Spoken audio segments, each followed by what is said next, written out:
Olá a todos, vamos em nome do Senhor Jesus iniciar o estudo de mais um resumão da lição 7.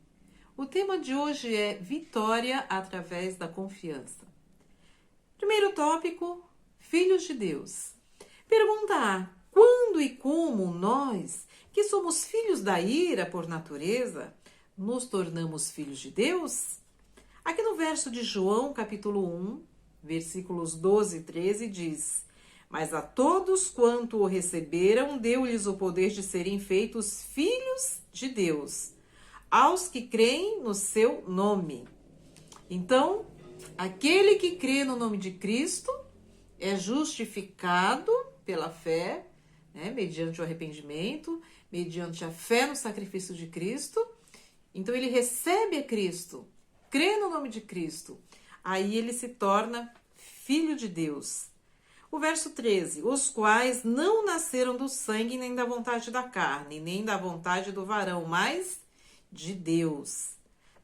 E como? Vivendo uma vida de obediência, nos tornamos filhos de Deus. Pergunta B, após ser adotados como filhos de Deus, qual deve ser a nossa experiência? Olha, agora devemos mudar, devemos ter uma nova experiência, uma nova vida. Em Gálatas, no capítulo 5, verso 16, diz: Digo, porém, andai em espírito e não cumprireis a concupiscência da carne. Agora, sendo adotados como filho de Deus, devemos andar em espírito, em santidade. Em Colossenses 2,6 diz: Como, pois, recebeste o Senhor Jesus Cristo, assim também andai nele. Então, a nossa nova experiência deve ser uma nova vida com Cristo.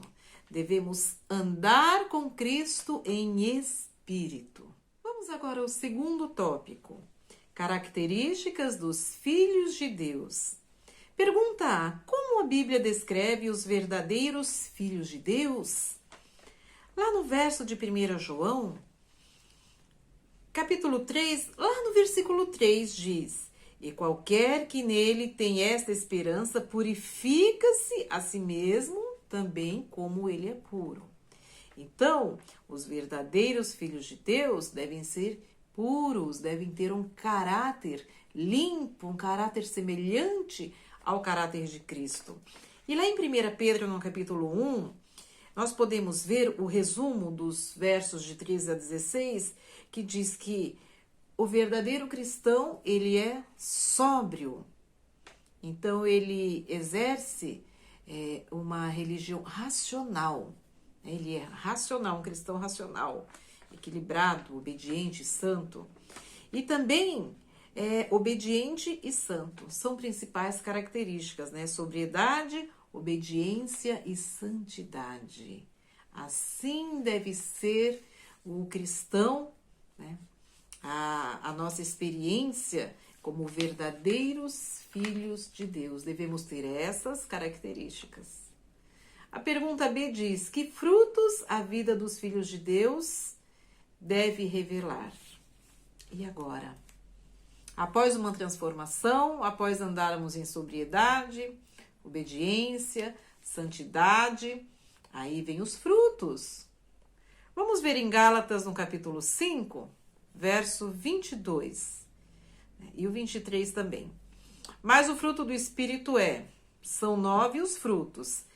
Primeiro, caridade, gozo, paz, longanimidade, benignidade, bondade, fé, mansidão e temperança. Contra essas coisas não há lei. Então, são esses os frutos, que os filhos de Deus devem revelar. E só para complementar, lá no último parágrafo da nota diz que Cristo espera com ansiedade pela manifestação de si mesmo em sua igreja.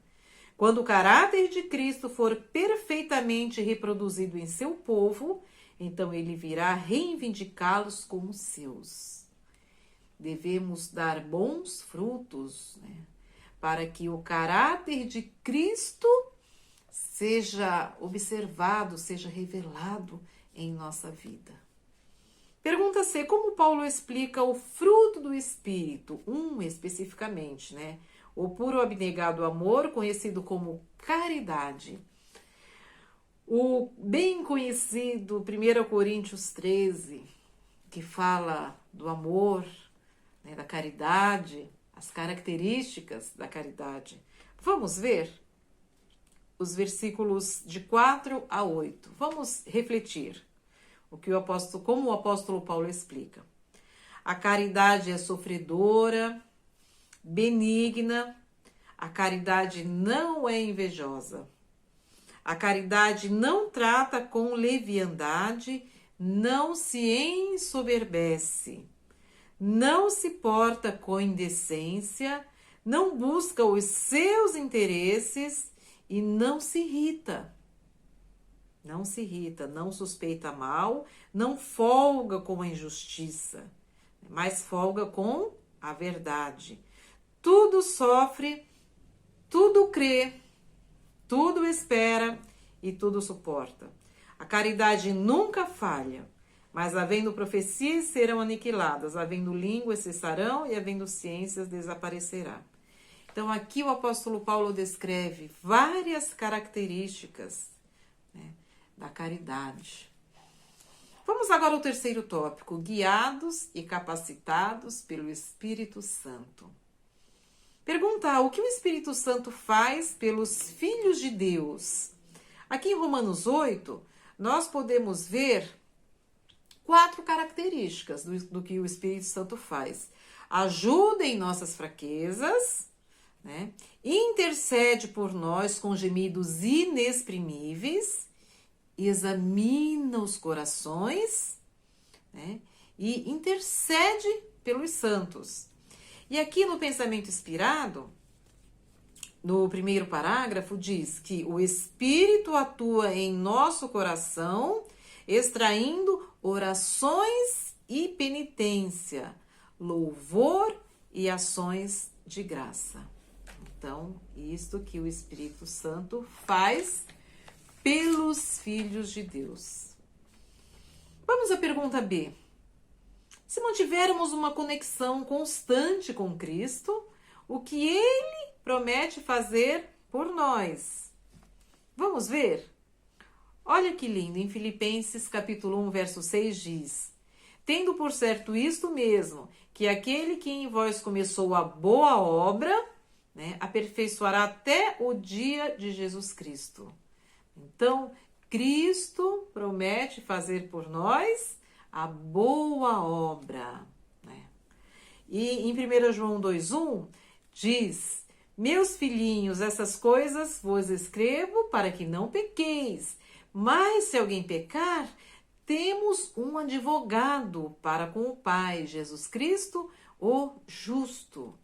Então, Cristo, ele intercede por nós como um advogado. E olha, tendo Cristo como advogado, a causa é garantida. A vitória é certa, é causa ganha. Vamos ao quarto tópico, o propósito de Deus para seus filhos. Perguntar, como sabe o governo de Deus providencia todas as coisas em favor de seus filhos? Vamos ver em Romanos capítulo 8, no versículo 28, que diz: e sabemos que todas as coisas contribuem juntamente para o bem. Então, tudo que acontece em nossa vida, mesmo que aparentemente nós estejamos em dificuldade, em aflição, em provação, mas devemos confiar que tudo contribui para o bem daqueles que amam a Deus e daqueles que são chamados por seu decreto. Então, devemos confiar que tudo, mas tudo mesmo contribui para o nosso bem. As provas, as dificuldades. Devemos confiar que Cristo sempre está conosco. Não devemos desconfiar da proteção de Deus. Vamos ver o caso de José e Daniel. Aparentemente, José parecia ser desprotegido, ele foi acusado por um crime que ele não cometeu pela mulher de Potifar, passou anos na prisão. E olha depois o que aconteceu, ele permaneceu fiel, né? E ele foi a segunda autoridade no Egito. Abaixo de Faraó, a autoridade maior era José.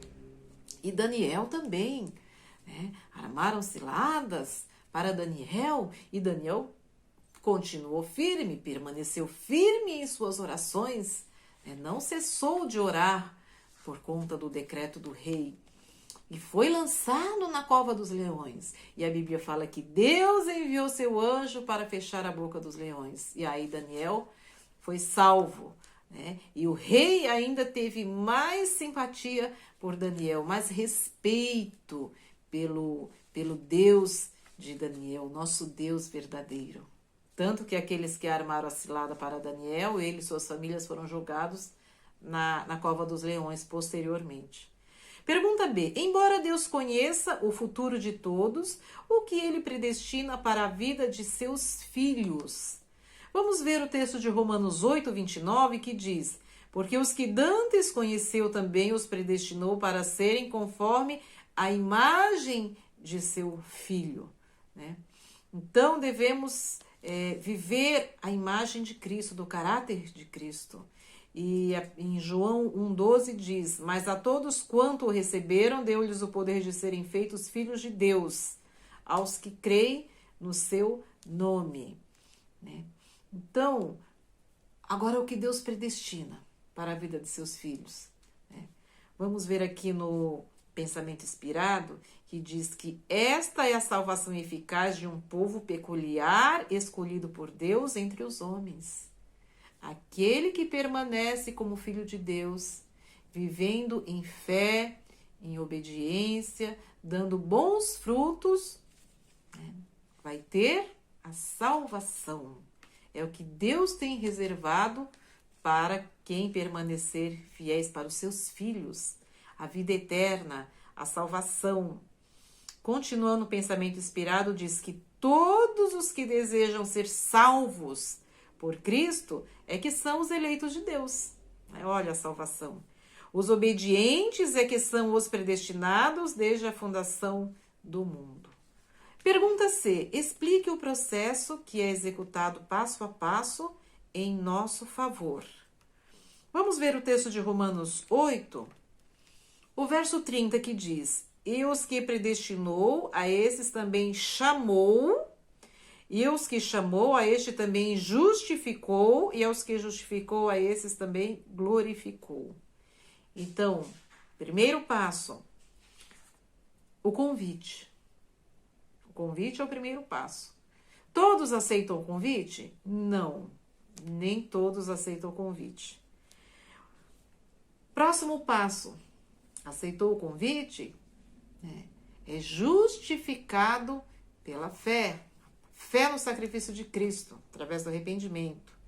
E, posteriormente, a glorificação, que ocorrerá por ocasião da vinda de Cristo, que está bem próxima. Último tópico, um cântico de vitória. Pergunta A. Como a palavra de Deus nos garante a vitória e como isso foi possível? Olha que lindo esse texto de Romanos 8, versos 31 e 32, que diz: que diremos, pois, estas coisas? Se Deus é por nós, quem será contra nós? Aquele que nem mesmo a seu próprio filho poupou, antes o entregou por todos nós, como não nos dará também com ele todas as coisas? Então, quando estivermos em dificuldade, né, quando duvidarmos da vitória, como diz a pergunta, o que nos garante a vitória? Né? Como a palavra de Deus garante a vitória? Vamos lembrar de Romanos 8:31. Vamos repetir? Repitam comigo. Se Deus é por nós, quem será contra nós? Olha a garantia de vitória que a Bíblia nos dá. E o apóstolo Paulo, ele tinha isso no coração. Vamos ver agora a pergunta B. O que Deus faz por nós quando estamos conectados a Ele? Em Romanos, no capítulo 8, vamos ver o verso 34.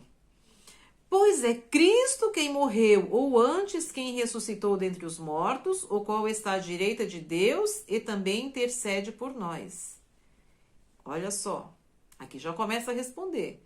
Então, quando estamos conectados com Cristo, né?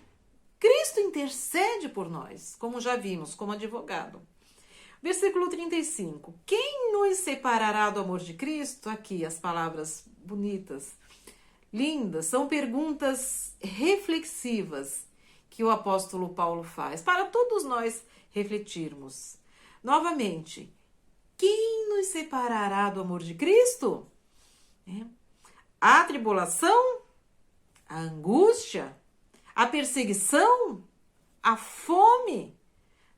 Ou a nudez? Ou o perigo? Ou a espada? Como está escrito, por amor de ti somos entregues à morte todo o dia. Um detalhe, então todos os dias nós temos que morrer para o mundo. E nós devemos confiar que Cristo nos dará vitória, nos protegerá se estivermos conectados com Ele. O que Deus fará? Deus fará tudo por nós, se estivermos ligados, conectados com Cristo. Ele nos acolhe, Cristo nos protege, Cristo nos esconde em suas asas de amor. É isso que Cristo faz. Uma parte da nota muito bonita diz: enquanto mantivermos nossa união com Ele, ninguém poderá nos arrancar de suas mãos. O segredo é estar conectados com Cristo. Este é o segredo. Ninguém poderá nos arrancar de suas mãos. E para finalizar, lá no final da nota diz: mantenhamos o olhar fixos em Cristo e Ele nos preservará. Enquanto olharmos para Jesus, estaremos seguros. Nada pode nos arrancar de suas mãos. Que possamos confiar, que possamos olhar para Cristo e permanecermos 24 horas conectados com Cristo. Bons estudos da lição. Amém.